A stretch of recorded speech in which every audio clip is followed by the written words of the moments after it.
Congressman Colonel Chris Gibson, welcome. Thanks, Craig. Good to be with you. This 19th district was 20th district. I don't understand this whole new district. Do you? So every 10 years, per the Constitution, and coming by way of the census, there's a redistricting that's done, a reapportionment.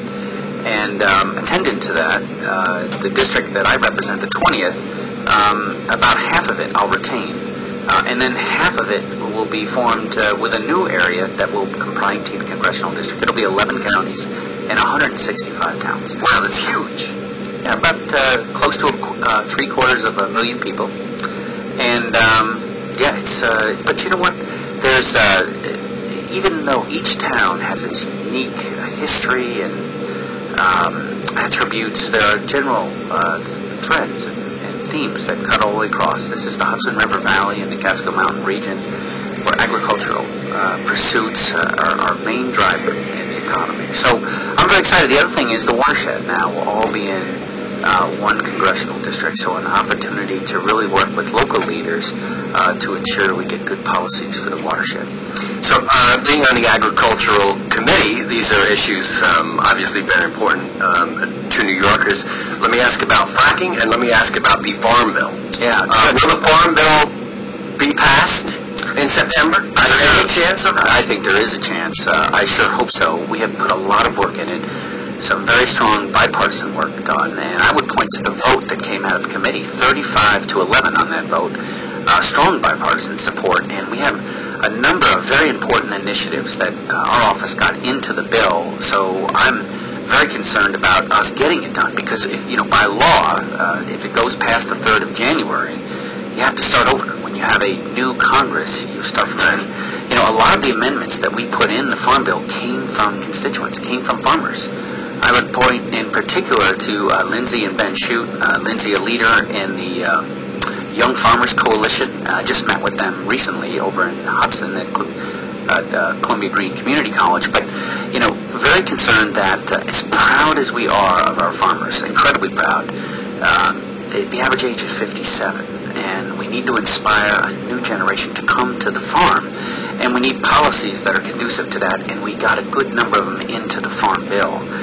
Important in terms of grants, also access to credit, including a microloan program, access to strong conservation programs with upfront money for beginning farmers, reductions in insurance payments for beginning farmers. Now, when I say beginning, the definition is any farmer who has not farmed consecutively for 10 straight years.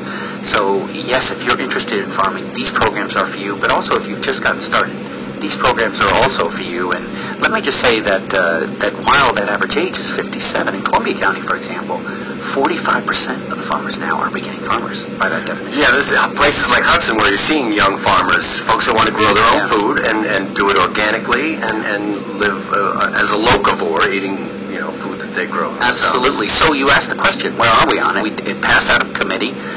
We needed to come to the floor to get a vote. There's a perception on the part of the leadership now in the House that they don't have the votes, and I respectfully disagree. I think the votes are there. We have taken a series of steps, including direct communications with the leadership. I have.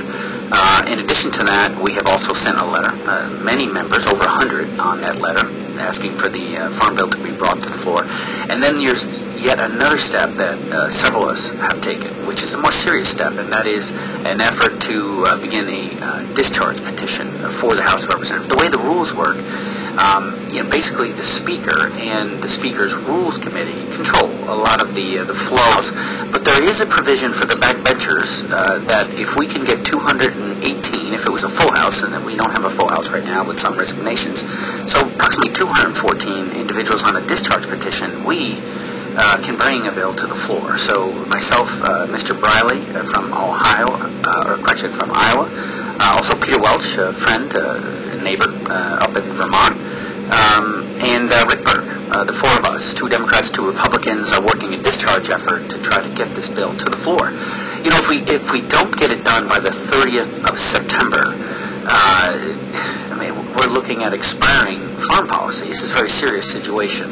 Our farmers need these programs, and I guess at the very least we need to extend it for a period of time. But again, even a temporary extension, my concern is we need to have a farm bill before this Congress is done. Democrats and Republicans working together, you got no shot, right? I think we do have a shot. We've done it. Have you ever been to Farm Aid? Did you ever go to a Farm Aid? No, I have not.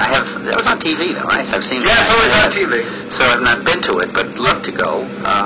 But we have worked together. We got the transportation bill done about 2 months or so ago, and there were some thoughts that we couldn't get that done.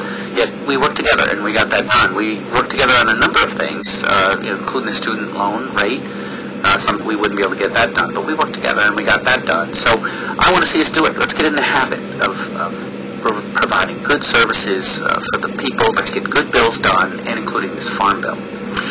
Hydraulic fracturing in New York, the governor seems to be green lighting it. What are your thoughts on hydraulic fracking? Folks say that, but I've seen nothing. I've seen nothing in writing. I've been surprised. I've actually seen some editorials. You got an editorial board saying, well, the governor's got this approach, we should support it. I don't see the approach. I'm not going to endorse something that I haven't seen. I'm very concerned.